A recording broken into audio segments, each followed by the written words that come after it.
Hello, everyone. This is Atiya Manuel Islam, Orchid Student Advisor, again with another live stories. Student stories with another excellent student from Nigeria.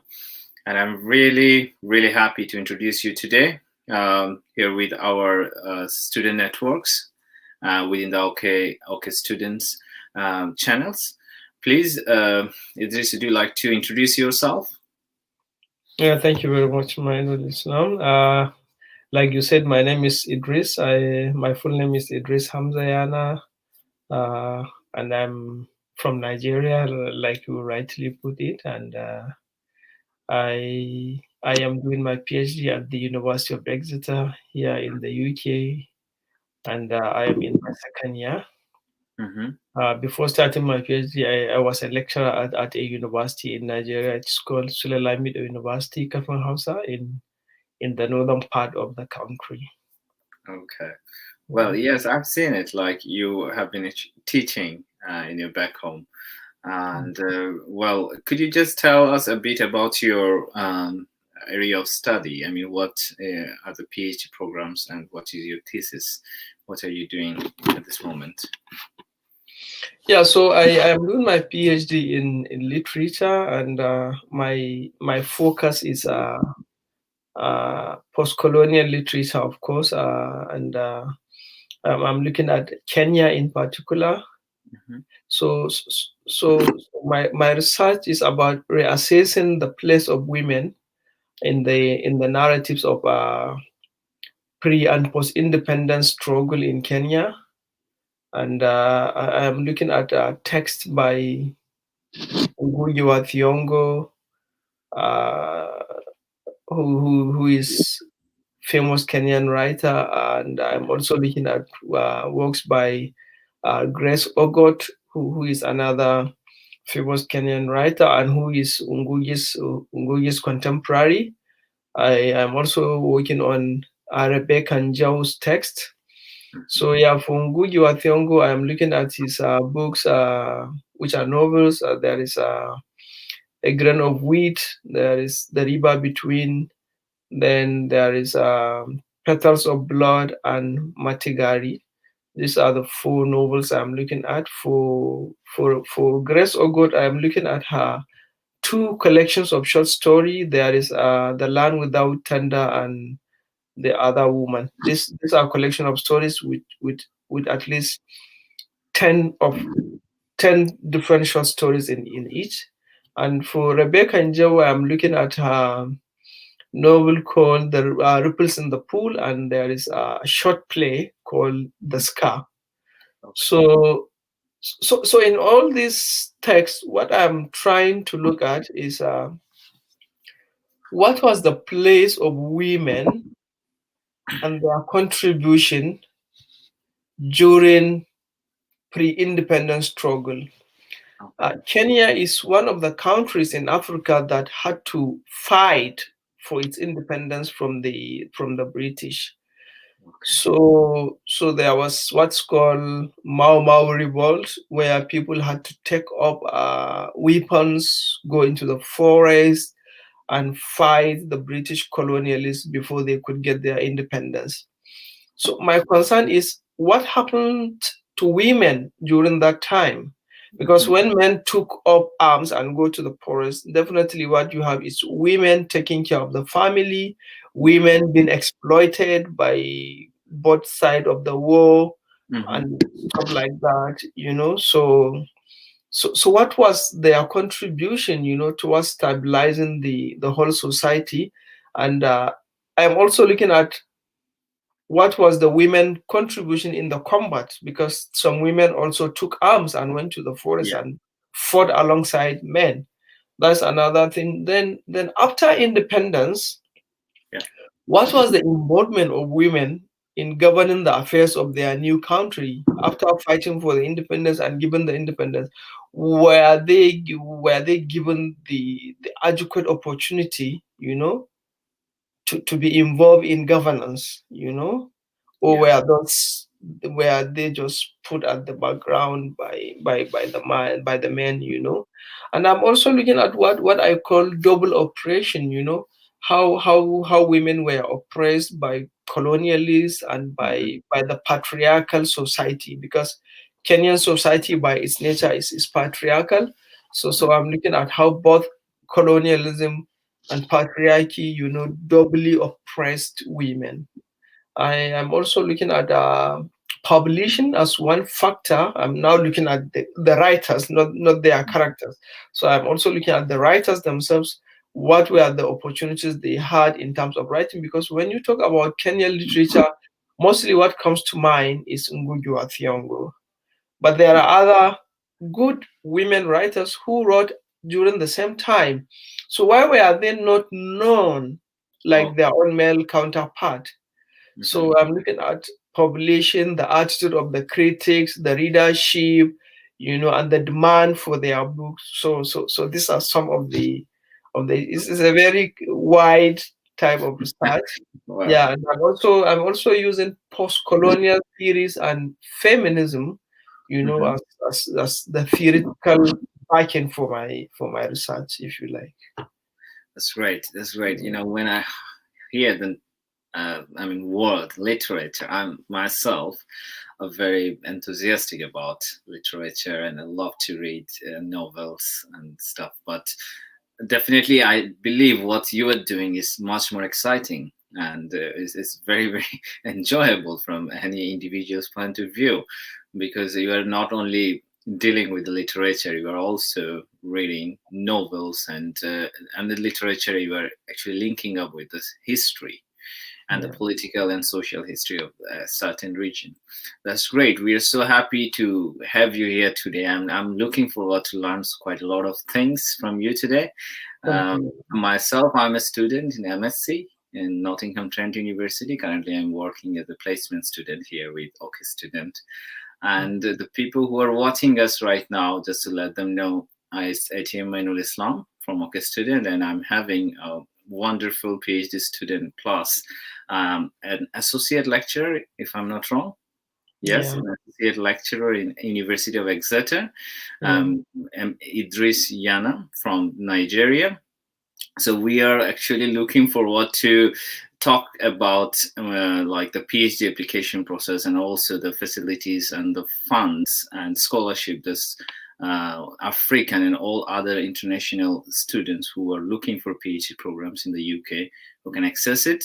If you have any question, please comment below.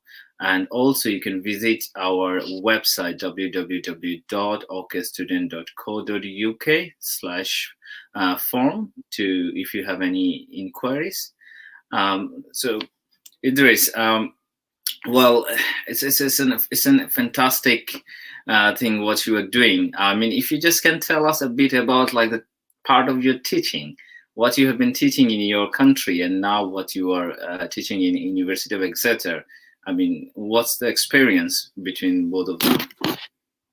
Yeah, so like you said, I've been teaching back in Nigeria, and I must say I am an all-round teacher. I started my teaching career as a primary school teacher. Then yeah, I moved to teach in high school, and then college, and then Yeah. university. So yeah, but it is in the college and the university that I started teaching after graduation. Of course, I and doing my masters, I started teaching the field I am now doing my PhD in, which is literature. So at the college, I teach students a preparatory program which prepares them for undergraduate studies.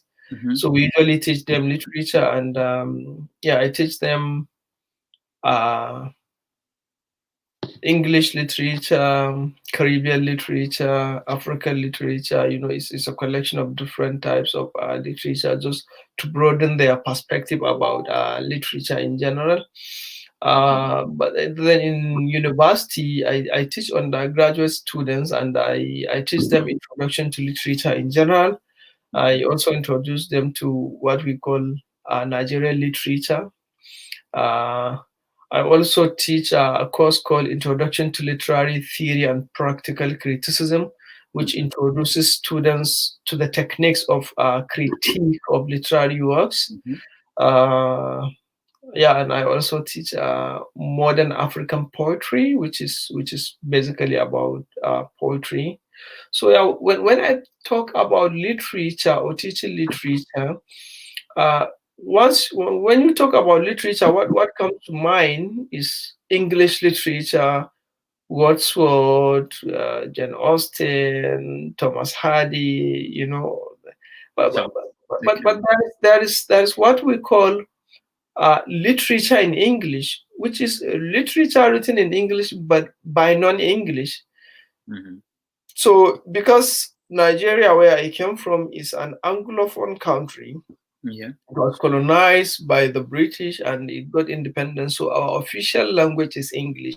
So we use English to teach in school, and English is spoken in all the official settings. So we have literature in English, where you study literary works written in English by Nigerians, by Africans, and by other non-English speakers. So I teach both. I teach English literature, especially at college, and I also teach literature in English at Okay. undergraduate level. And coming to Exeter here, I found a course which is similar to what I teach in Nigeria, which is approaches to criticism. It is called approaches to criticism here in the University of Exeter. So I am doing what they call part-time teaching assistant. Hmm. So I am teaching, like, I'm usually coordinating seminar for year one students Hmm. who are coming into English department. That's great. That's great. Well, what, how is your experience? I mean, like, do you find any differences from like teaching in Nigeria in an university or teaching in the England? It's a really good university in England. So, do you find any significant difference in both of the teaching style and also? Yeah, there's difference. Though I must say the university I teach in Nigeria is a new university, Hmm. so it's not so much crowded, if you like. So in terms of students number, more or less the numbers are similar. But of course, in terms of approaching teaching, there is quite a difference because back in Nigeria, I teach more than one course. For example, I teach about three Hmm. different modules. Yeah. But here I teach only one. So in terms of workload, I think I have more time here, Yeah. and yeah, to prepare and stuff. So that's it. And of course, the use of technology here Hmm. is quite or far better than the use of technology back in Nigeria, because in Nigeria we try to use technology to teach, like using some PowerPoint stuff, or sometimes you use projector if you want. But here the teaching is more embedded in technology, and even there are so many facilities that you can use and stuff like that. So yeah, I think in terms of that, the ICT here is better than in Nigeria. Yeah, but in terms of the students' reception of the course and all that, I think students have maybe a general or a common trend, the curiosity to learn, passion to learn, the inquisitiveness, to ask what they don't understand. This I think is the same. That's great. Great. Thanks. Well, just to let you know what we do normally, we as a OKI student, we actually help international and also European students to get into the universities in the UK. We are partner around like 70 universities, and we just do the process on behalf of them from the beginning till to the end. And of course, we do have inquiries about PhD opportunities in many universities and the students. And what I know, I mean, the amount of knowledge I have about PhD, like, is a very customized and personalized process of approach, where for undergrads and masters, where you just actually select a course and you just submit your documents to get your application evaluated or not.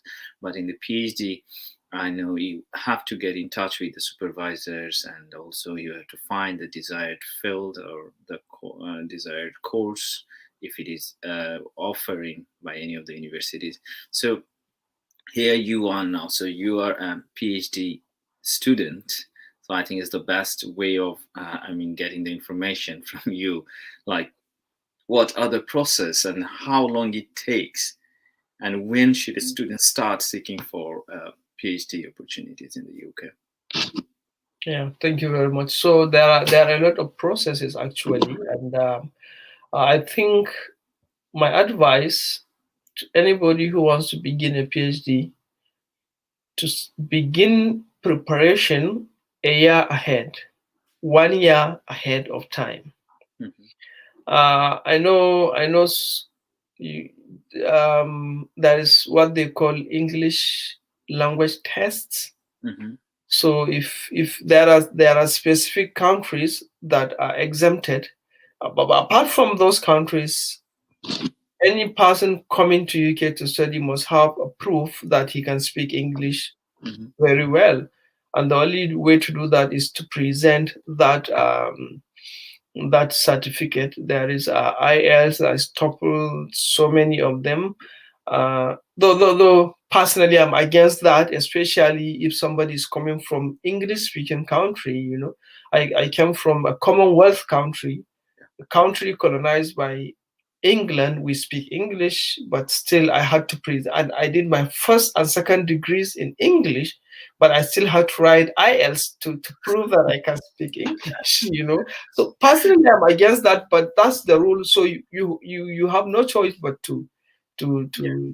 to abide by it. So to do that, you need preparation. You need to know how each exam is being conducted, what they need. You need to do some practice. You need to register ahead because you need that result as part of your application process. So I think is that's why I said 1 year ahead is a very good. So you will have enough time. Even if you write and fail, you can attempt again. Okay. And there are so many exams, like I said.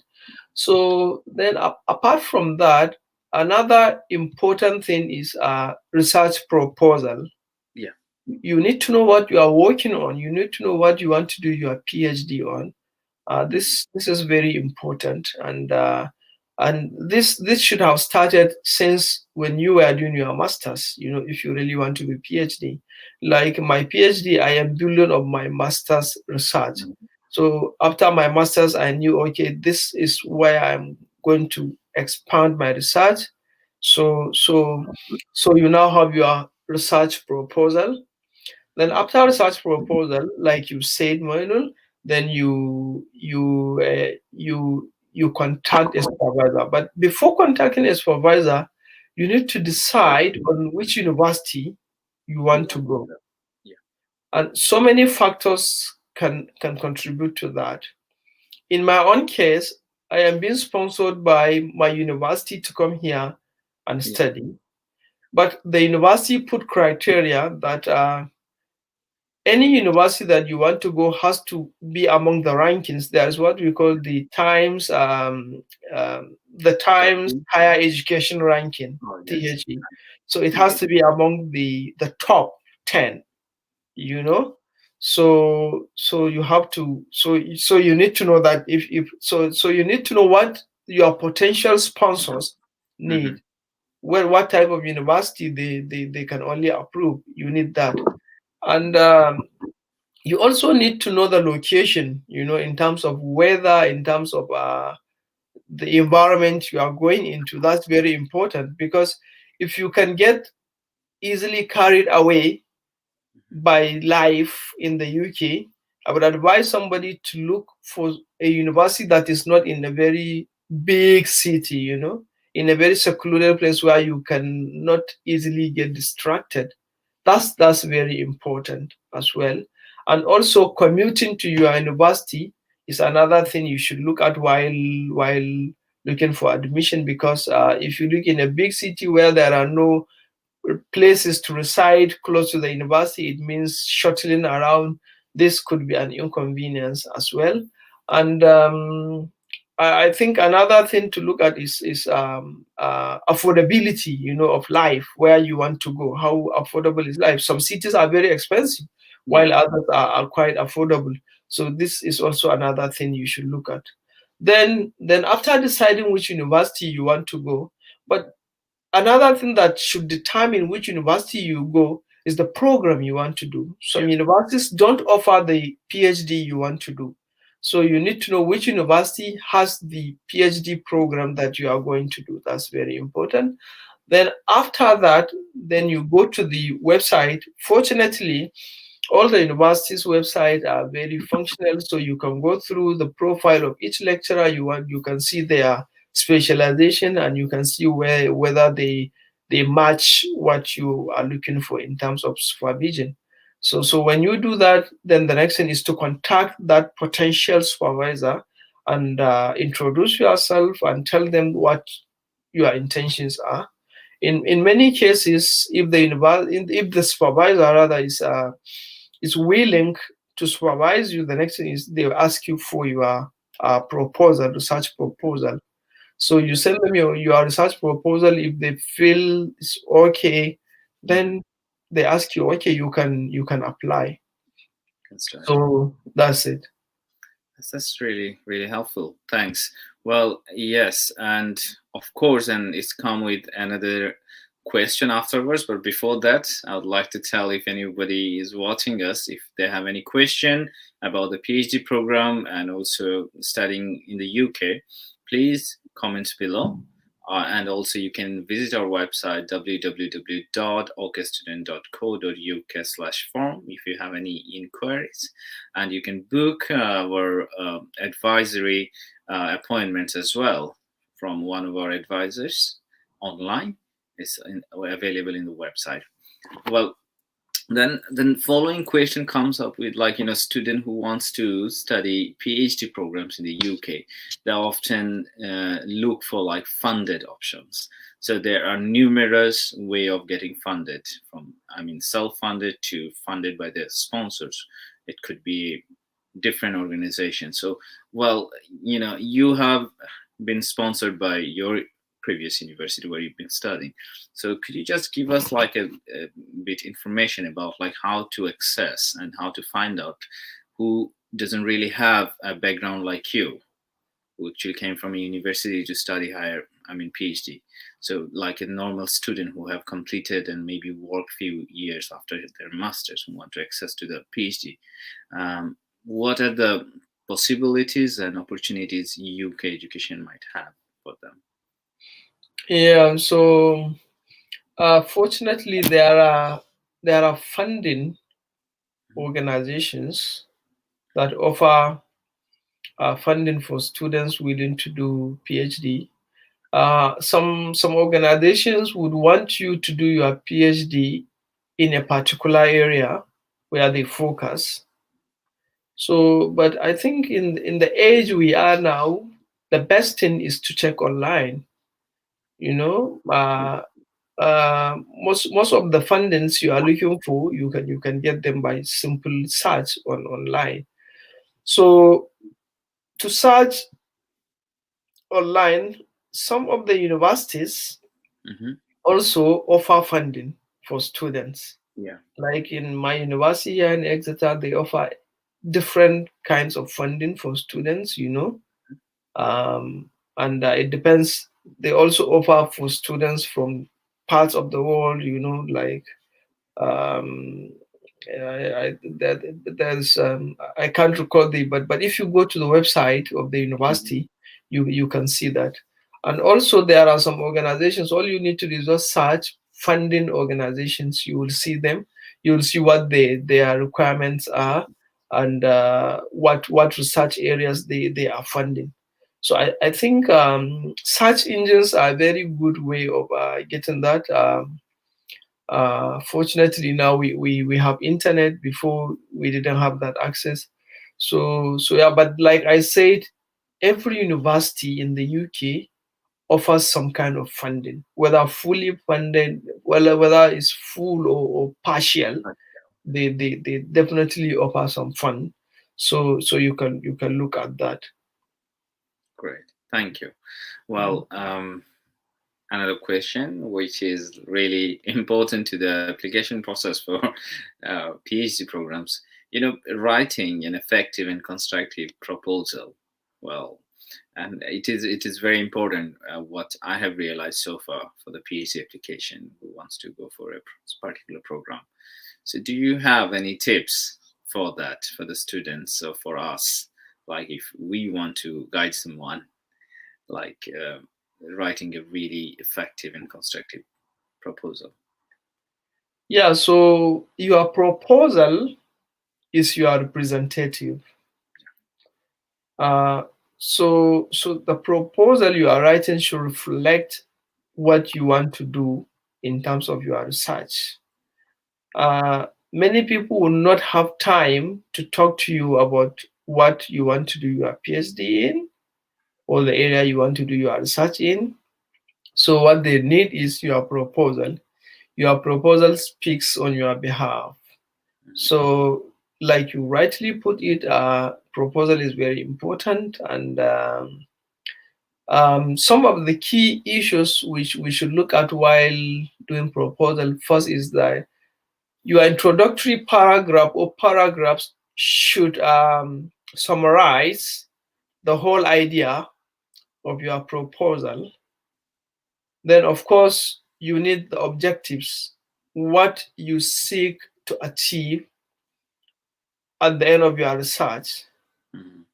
And these objectives should be determined or should determine your research question, or what other call hypothesis. Yes. Yeah, in humanities we call them research questions. So after doing your research, you would begin to realize that there are some gaps in a particular field of knowledge that need to be filled. So how do you fill those gaps? You begin to ask questions. So these are your research questions. And your research must answer these questions before it becomes acceptable at the end of your PhD. Then you need what is called scope and delimitation. You need to know what area you are doing your research and what your specific focus would be. Yeah. This is also important. Then another thing you need is methodology. The method you are going to use to approach the research. It could be it could be in my own case. What we do in humanities is usually what we call qualitative analysis, if you like, instead of quantitative analysis, like what the science or social science do. Yeah. We don't deal with data in terms of number, but what we deal is text. You have a text, you have text, read and analyze it, and critique it. So we usually call it a conceptual analysis. You are trying to analyze a concept or critique a concept. So this is also important in terms of methodology and the method you want to use to do it. There's something I used to worry about before I begin my PhD, which is a structure, structure of how your thesis should look like. But when I started, I realized that structure comes after, or maybe towards the end of your research. So what you should just do is focus on this theme, aims and objectives of your research questions, scope and delimitation, and methodology. If you have this, then you have the right tools to begin your research. And this should be part of your research proposal. That's great. Thank you. I mean, these are the parts. If you have them right, it should get accepted. That's the thing. Great. And I think one thing I must say is most supervisors are very helpful in terms of proposal.